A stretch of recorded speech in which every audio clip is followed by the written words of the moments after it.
Eu quero passar a palavra para o Dr. Gervásio, também para as suas considerações e respostas, em 10 minutos.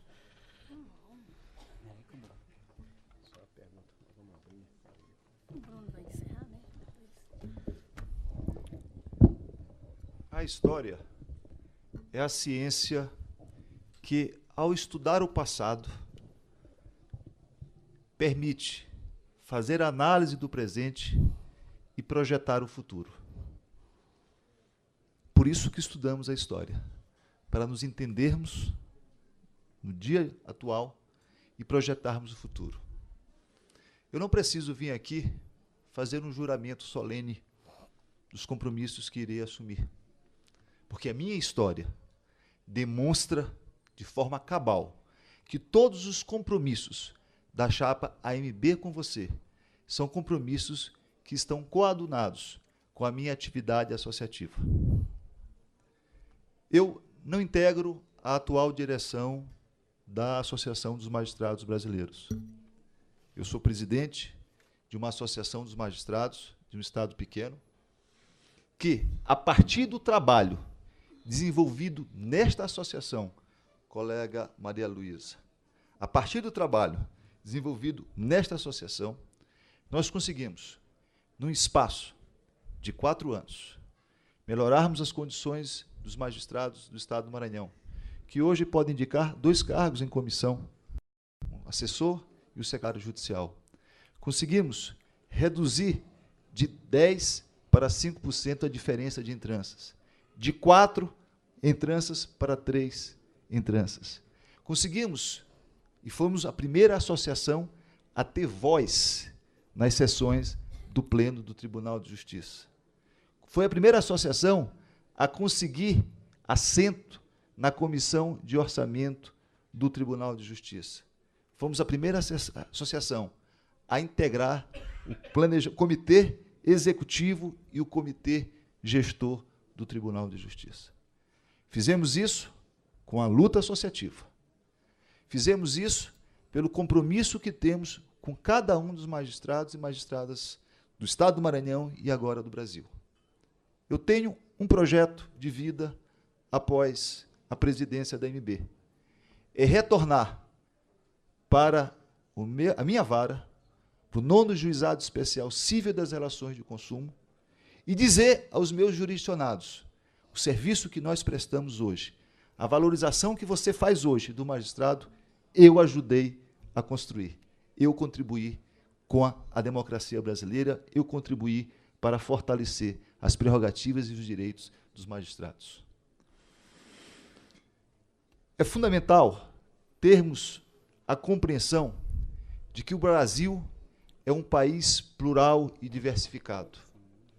As nossas realidades, elas são distintas, mas as nossas diferenças geográficas, elas não podem nos afastar, elas devem nos unir nos nossos anseios e nos nossos ideais. Tenho a honra, embora não sendo integrante da atual diretoria da AMB, tenho a honra de contar com o apoio de mais de 20 associações estaduais, inclusive do apoio do presidente da Associação dos Magistrados de Minas Gerais. Tenho a honra de contar com o apoio de pessoas como o desembargador Celso Limões, figura conhecida neste país pela sua luta pela democracia do Poder Judiciário, como homens como Luiz Fernando Ribeiro de Carvalho, Cláudio Baldino Maciel, como magistraturas aguerridas, como são as magistraturas nordestina e a magistratura gaúcha. Evidentemente, de que a história, e aí volto à história, a história nos julgará. Cada um dos senhores podem examinar a história daqueles que pretendem disputar, ou daqueles que disputam a presidência da AMB, e fazer a comparação entre os feitos que foram alcançados no movimento associativo e os avanços que foram alcançados. É preciso termos a consciência de que um projeto associativo ele deve ser, sobretudo, coletivo. Ele não deve ser utilizado porque houve um fracasso em uma ou outra tentativa de aspiração de vida.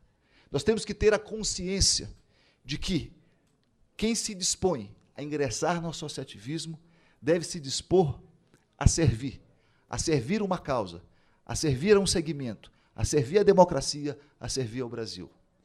Nós temos a tranquilidade de que faremos a representação da magistratura brasileira da forma como ela merece ser representada, no âmbito do Congresso Nacional, inclusive.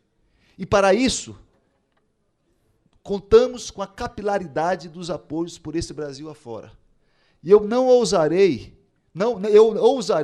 dizer de que nós iremos avançar nos debates referentes ao Estatuto da Magistratura, porque eu não tergiversarei em pedir a cada um dos presidentes de associação para que juntos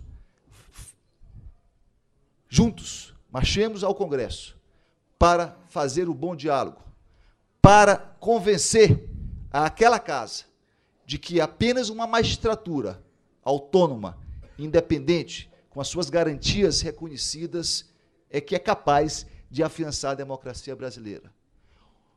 O fim da vitaliciedade, mais do que o fim de uma prerrogativa da magistratura, é o começo do fim de uma democracia. Os exemplos são concretos. A Venezuela, a Bolívia.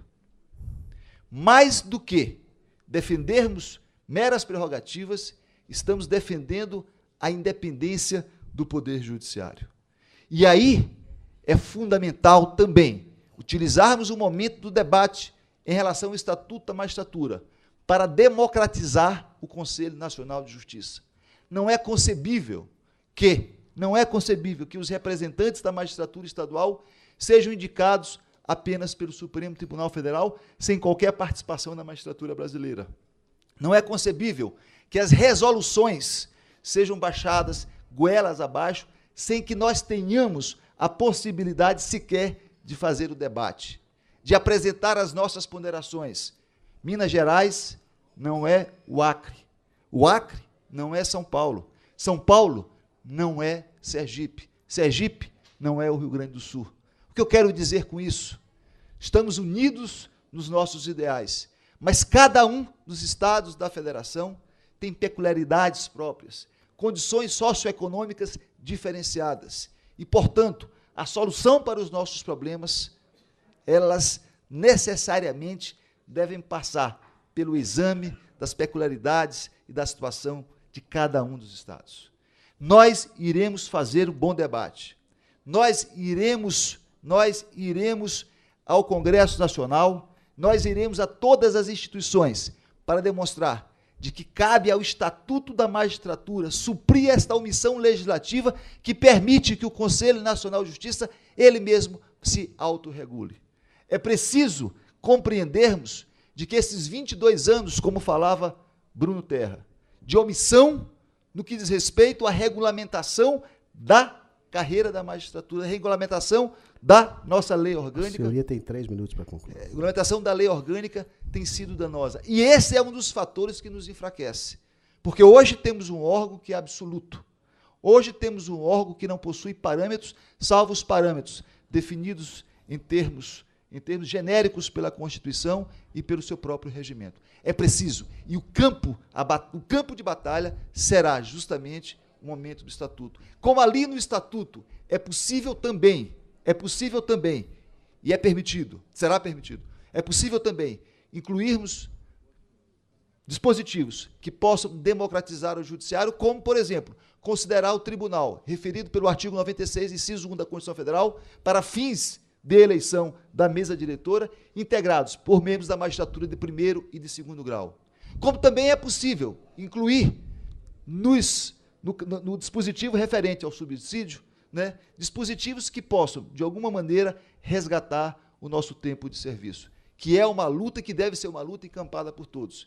E, finalmente, eu peço a cada um dos colegas aqui que reflitam sobre o futuro da nossa entidade e nos ajude, porque nós agimos de maneira concreta.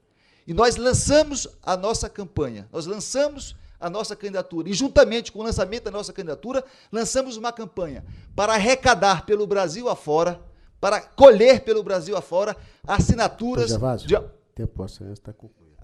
de apoio à PEC 46, que pode ser encontrada em nosso site www.ambcomvocê.com.br. Muito obrigado.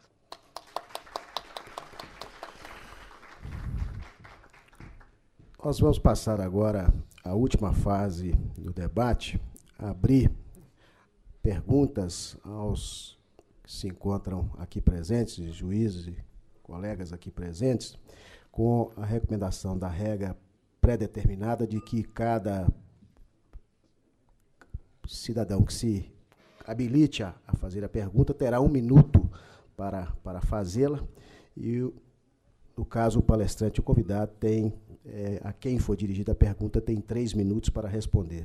Eu vejo alguns dos colegas identificados aí com relação às candidaturas postas. Naturalmente, para termos o equilíbrio necessário e a igualdade entre os candidatos, naturalmente, se for identificado o cidadão que vai fazer a pergunta, o juiz que vai fazer a pergunta, naturalmente nós teremos que dar a oportunidade para um e outro da mesma forma, e faremos isso ao longo das perguntas. Então, eu indago se o doutor Luiz Guilherme quer fazer uma pergunta. Após a gestão do colega Rodrigo Colasso na presidência da AMB, nós observamos uma situação nova que não havia na época do ministro Medina e outros presidentes anteriores, ou seja, do judiciário cortar na própria carne.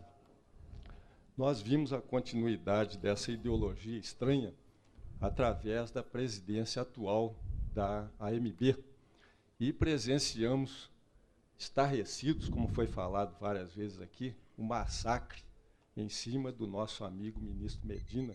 Doutor Luiz Guilherme, para concluir, por favor. A inação total da AMB, parecendo até participar desse massacre ou aprovar. Eu gostaria de perguntar ao colega Gervásio se ele vai manter essa ideologia contra o associado. Doutor Gervásio, pode, com certeza. Eu vou marcar 3 minutos para que Vossa Excelência responda. Colega Luiz Guilherme, agradeço a indagação. Quero dizer o seguinte: a razão de existir de qualquer entidade de classe é o seu associado. Por essa razão, efetivamente, qualquer entidade de classe tem como obrigação promover a defesa do seu associado e, sobretudo, do direito ao devido processo legal e à ampla defesa. Então, não tenha dúvidas de que o nosso objetivo, enquanto candidato a presidente da Associação dos Magistrados Brasileiros, é ter a magistratura brasileira como foco. Agora, os mecanismos para ter essa magistratura, os mecanismos para a defesa da magistratura brasileira, eles podem variar. E aí, eu quero deixar muito claro, nós não hesitaremos em promover todas as medidas que forem necessárias para que os valores éticos sejam respeitados e para que o devido processo legal e a ampla defesa seja respeitada. A AMB é uma entidade que deve ser protagonista do cenário nacional e deve contribuir para o aprimoramento do Poder Judiciário, sobretudo no que diz respeito aos ataques que vem sofrendo a magistratura brasileira. Então, nós temos a compreensão de que nós estamos num processo de evolução. E quero dizer ao colega que tenho a independência e a autonomia necessária para traçar metas que tenham como foco o magistrado brasileiro, seja de que rincão, seja de que instância, seja de que cenário ele for. Agora, é preciso também nos lembrarmos de que um dos papéis fundamentais da Associação dos Magistrados Brasileiros é, sem dúvida nenhuma, a defesa institucional do Poder Judiciário.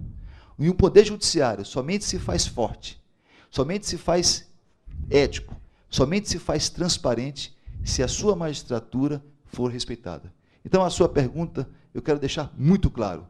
O nosso compromisso é o compromisso com o magistrado brasileiro, é o compromisso com o Poder Judiciário, é o compromisso com o Brasil e com a sociedade brasileira.